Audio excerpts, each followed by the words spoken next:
وَنَفْسٍ وَمَا سَوَّاهَا فَأَلْهَمَهَا فُجُورَهَا وَتَقْوَاهَا قَدْ أَفْلَحَ مَنْ زَكَّاهَا وَقَدْ خَابَ مَنْ دَسَّاهَا. And the soul and the perfection given to it, thus was given awareness of its evil and its good. He succeeded who purified it, and he failed who corrupted it. After the signs in the world around man, attention is directed to the world within him. If a person reflects on his soul, it will become evident to him that his Creator has fashioned it thus that the awareness of good and evil is found in it. Obviously, the reason for giving him this awareness is that man should adopt good and shield himself from evil. An obvious outcome of this premise is that only he will succeed who cleanses himself from evil, and he will fail who will contaminate it with sins. In other words, the view that a person will not be held accountable for his deeds is something which is against the testimony of his own soul. The word nafs has not been defined by the article alif lam, and thus it can connote magnitude or tafkhim, multitude or kathra, as well as scarcity or taqleel. In my opinion, here it connotes magnitude or tafkhim. Good examples of this usage are found in previous surahs.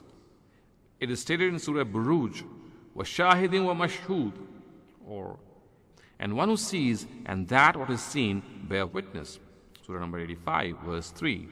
And in Surah Balad, وَوَالِدٍ وَمَا وَلَدٍ, or, the father and his progeny bear witness, Surah 90, verse 3.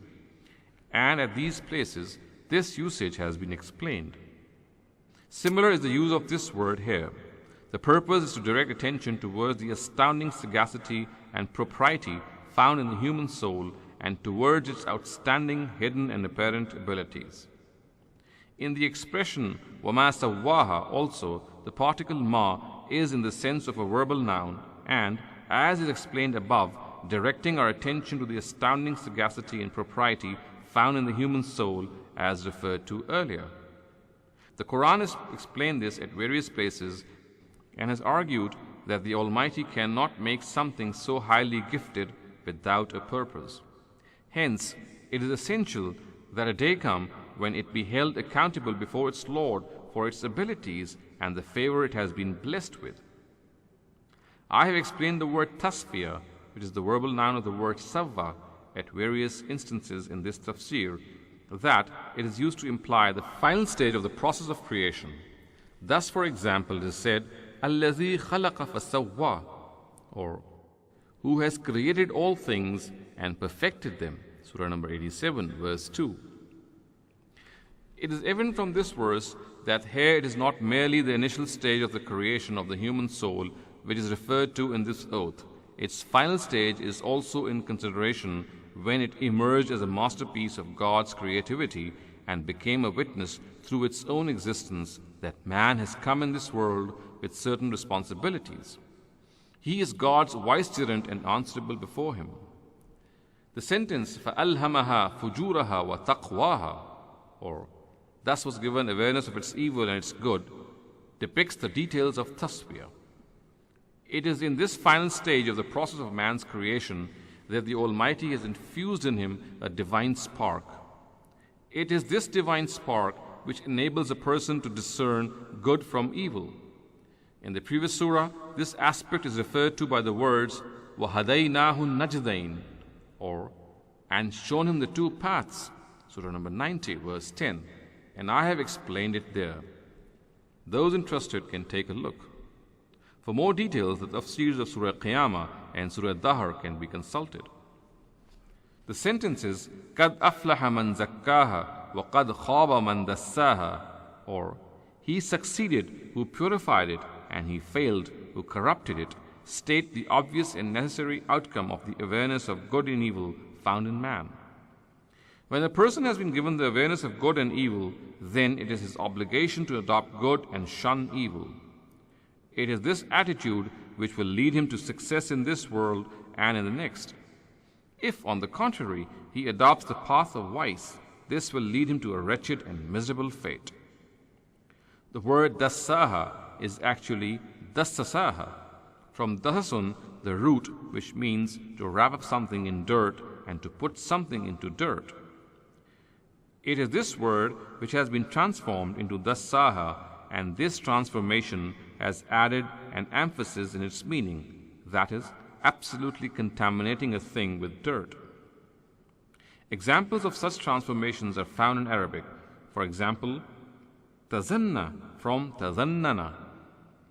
I have regarded adopting good and shunning evil as an obvious outcome of the awareness of good and evil, because it is incumbent upon man to correctly use every favor God has bestowed on him. This is in his own interest and also the right way of expressing gratitude for this favor. In other words, if he does not do this, it is as if he is wrecking his own self. Thus, it is incumbent upon a person who has been blessed with 2 eyes by the Almighty to open his eyes and be vigilant of the ups and downs of the path he is treading. If he walks with eyes shut, there is a strong probability that he might fall in a pit, and he himself would be responsible for this mishap and no other person. A question arises about the complement of oath or muqsam alayh, that is the premise which is to be substantiated by these oaths. The verses قَدْ أَفْلَحَ مَنْ زَكَّاهَا وَقَدْ خَابَ مَنْ دَسَّاهَا, or he succeeded who purified it and he failed who corrupted it, have been regarded by some to be this complement. However, Zamakhshari has rejected this opinion, and there is weight in his rejection. The oaths which are sworn here by the sun, the moon, the day and the night are referring to the fact that the reins of all elements of this world are in the hands of an all-powerful and self-sustaining being who does not let them leave their specified paths. Otherwise, this world would be destroyed by the clash of its opposing elements. After this, the oaths sworn by the sky and the earth are referring to the power, wisdom, and providence of the Creator of this world, and the objective is to bring forth the fact that it is the essential requisite of his attributes that no one be allowed to go scot-free and everyone be held accountable for his deeds. The third oath is sworn by the way human soul has been formed, which occupies the status of evidence borne by man's inner self. The Qur'an itself has clarified this oath. When the Creator has ingrained the awareness of good and evil within man's nature, then this would necessarily mean that he who adopts good will succeed, and he who gives way to evil will meet a dreadful fate. It is evident from this that قَدْ أَفْلَحَ مَنْ زَكَّاهَا وَقَدْ خَابَ مَنْ دَسَّاهَا is not the muqsam alayh. It is in fact an explanation of one aspect of the last stated oath. The muqsam alayh should be such that it should encompass the natural outcome of all the oaths. For this reason, I think that Zamakhshari's view is sound when he says that an ellipsis of the muqsam alayh has occurred here.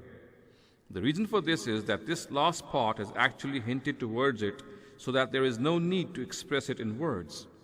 Several examples of the ellipsis of the muqsam alayh can be seen in the previous surahs. The benefit of this ellipsis is that everything which is obvious from the oaths can be regarded as suppressed in the capacity of the muqsam alayh. It is difficult to state it here in words. However, one of its prominent aspects can be stated thus. The Creator of the world does not put up with the rebellion of a nation and necessarily destroys it. Here the philosophy of history presented by the Qur'an, to which I have alluded at various places of this tafsir, should be kept in mind, that as far as nations are concerned, they are punished for their rebelliousness in their collective capacity in this world. In the hereafter, each person will be held accountable in his personal capacity and will be rewarded or punished accordingly.